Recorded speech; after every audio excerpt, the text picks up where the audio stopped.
네, 안녕하세요. 제가 이거를 들고 피드백을 좀 받았어요.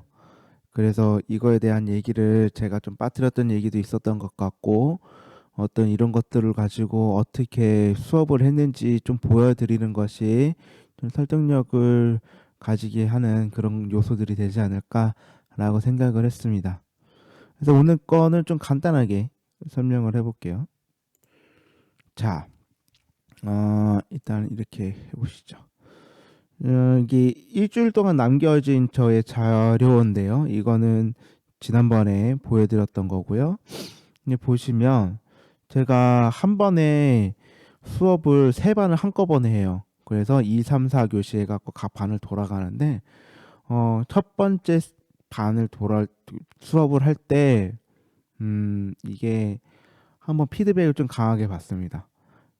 그러면 그거에 대해서 커리큘럼을 좀 바꿔서 5번, 6번을 좀 바로바로 피드백을 하면서 수업을 진행하는 그런 방식을 좀 취하고 있는데요.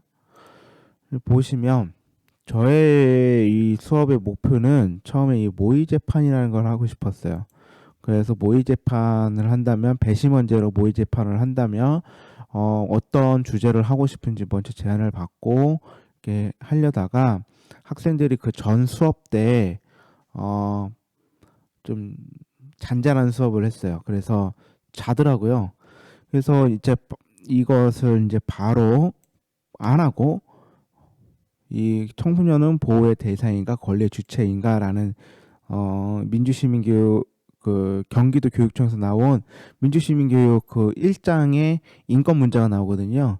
거기에서 발생된 이야기를 바로 이렇게 섹션 추가해서 넣었습니다. 현황을 보면 자, 보호의 대상이다, 권리의 주체다. 이렇게 해서 20대 현인데 여기 보면요, 이게 실시간으로 바뀌잖아요. 이게 실시간으로 바뀌기 때문에 이 친구들이 어떤 말을 했을 때 어떤 피드백을 받는지 되게 솔직하게 파악할 수 있다는 게 가장 큰 장점이고요. 그리고 이 숫자가 명확하게 25 이렇게 뜨잖아요. 이렇게 뜨면 누가 참여하고 있는지 누가 참여하지 않는지 혹은 누가 접속하지 않았는지까지도 확실하게 알 수 있어요. 이거를 가지고 이제 제가 말씀드리고 싶었던 요점은 뭐냐면 이 유튜브를 보시고 계시는 분들도 많이 이제 깨닫고 있는 벽이겠지만 아이들이 처음에 아이스 브레이킹을 하지 않으면 대화를 하지 않아요. 제가 받았던 피드백 중에 줌인데 굳이 파티타운홀까지 같이 쓸 필요가 있냐라는 그런 피드백을 받았는데 이게 청소년 친구들 같은 경우는 문자로 대화하는 게 되게 익숙해져 있거든요. 그렇기 때문에 면 대 면으로 대화하는 거에 되게 수줍어하거나 아니면 좀 거부 반응이 있어요. 그래서 그 대화를 끄집어내는 데까지 첫 번째 시간이 오래 걸려요. 아이스 브레이킹을 그것도 해야 되는데 그것도 온라인으로 해야 되기 때문에 매우 어려운 부분들이 있습니다. 네. 그리고 또 특징이 하나, 가장 큰 장점 중에 하나가 뭐냐면 아이들이 그 대화를 하려면 줌으로 하려면 한 사람씩 기다려야 되잖아요. 이걸 오프라인으로 만나서 한다고 하더라도 뭐 왼쪽부터 돌아간다거나 뭐 조금 더 게임의 요소를 섞어서 뭐 지목을 한다거나 뭐 그렇게 하더라도 누군가의 대화를 기다려야 돼요. 아이들이 이걸 되게 힘들어합니다. 그래서 동시다발적으로 자신의 의견을 올리고 그거에 대해서 피드백을 동시다발적으로 받고 이 상호작용이 되게 빠르게 일어나야 되거든요. 그러지 않으면 아이들이 지쳐요. 그리고 재미없어 합니다. 바로 생각나는 대로 바로바로 얘기하고 싶어 한다는 그런 것이죠. 그래서 의견 보기를 보면 이런 식으로 올라가요. 이제 대부분 이제 똑같은 의견들이 많습니다.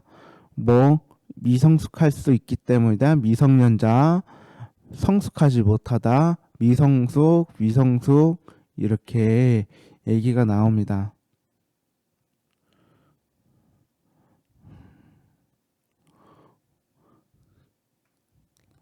자, 경험이 적기 때문에 보호를 받아야 된다. 다 그런 얘기를 친구들이 해줍니다.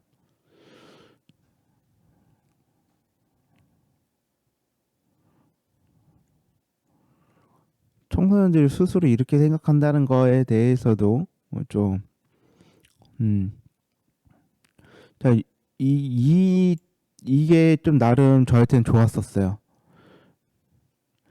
성장기를 겪어야 할 여러 가지 어려움들을 보면서 사회를 제대로 알 수 있고 그 사회 안에서 자신의 가치관들 성립하면서 바람직한 성인이 될 수 있다고 생각한다. 자, 자 이렇게 해서 청소년들의 권리 보호의 대상인가 권리의 주체인가 라고 딱 질문을 했죠. 그 다음에 어떤 질문을 했냐면 바로 청소년이 흉악범죄를 일으켰을 때 청소년 보호법으로 보호받는 것에 대하여 딱 하면 25대 0입니다. 흥미롭죠? 미성숙해서 보호받아야 되는데, 네, 물론 이제 질문을 이제 흉악범죄라는 단어를 썼기 때문에 좀 질문이 좀 좋진 않았어요. 근데 그건 이제 제가 이제 피드백을 바로바로 받기 때문에 좀 생기는 저의 착오가 아닌가라고 생각합니다.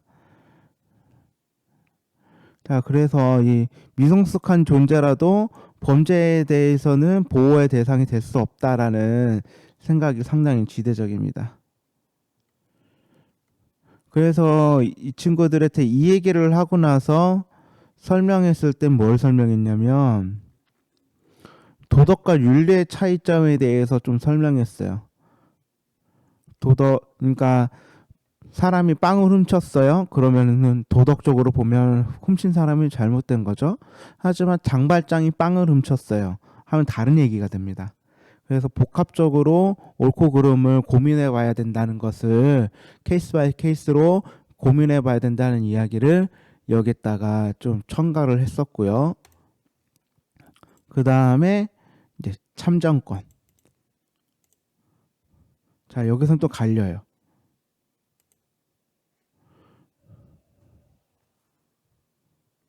자, 청소년들이 어리기 때문에 선거를 제대로 임하기 어려울 거라고 생각하지만 그 점은 한국에서 주체적으로 학교에서부터 주체적으로 생각할 수 있음을 길러줄 수 있는 프로그램이 마련돼야 된다고 생각한다. 뭐 이게 멋있었어요. 자, 이런 얘기도 하죠. 한 살 차이밖에 차이 안 나는데 한 살 차이가 뭐 그렇게 대단하냐.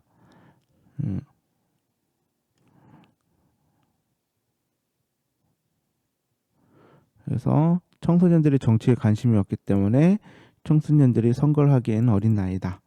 이런 식으로 얘기를 했습니다. 자, 여기에서 이걸 관통하는 단어는 뭐냐면 여기에서 계속 언급됐던 성숙과 미성숙의 문제예요. 그래서 이거를 바로 네이버로 찾아줬었습니다.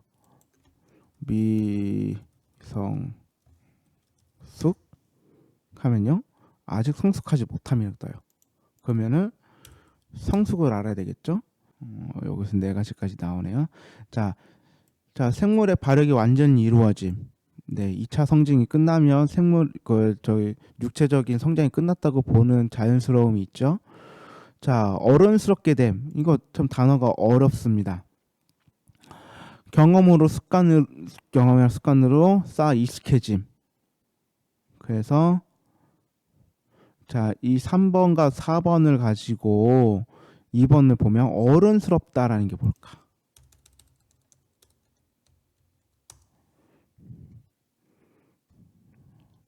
자, 다 자라서 자기 일에 책임질 수 있는 사람이 어른이다. 그럼 미성숙한 건 뭐냐? 책임을 못 지는 거다. 이런 식으로 3단 논법을 가지고 설명할 수 있죠. 자, 그래서 이 친구들이 가지고 있는 이 딜레마. 청소년들은 보호의 대상인가 권리의 주체인가? 청소년이 보호의 대상인가 권리의 주체인가에서 성숙한 존재와 비성숙한 존재에 대한 대화가 나왔어요. 그래서 범죄를 일으키는 것은 또 책임을 져야 되기 때문에 보호법에 받는 게 또 반대예요. 참정권은 또 미성숙하기 때문에 참정권은 글쎄라는 의견이 있었어요.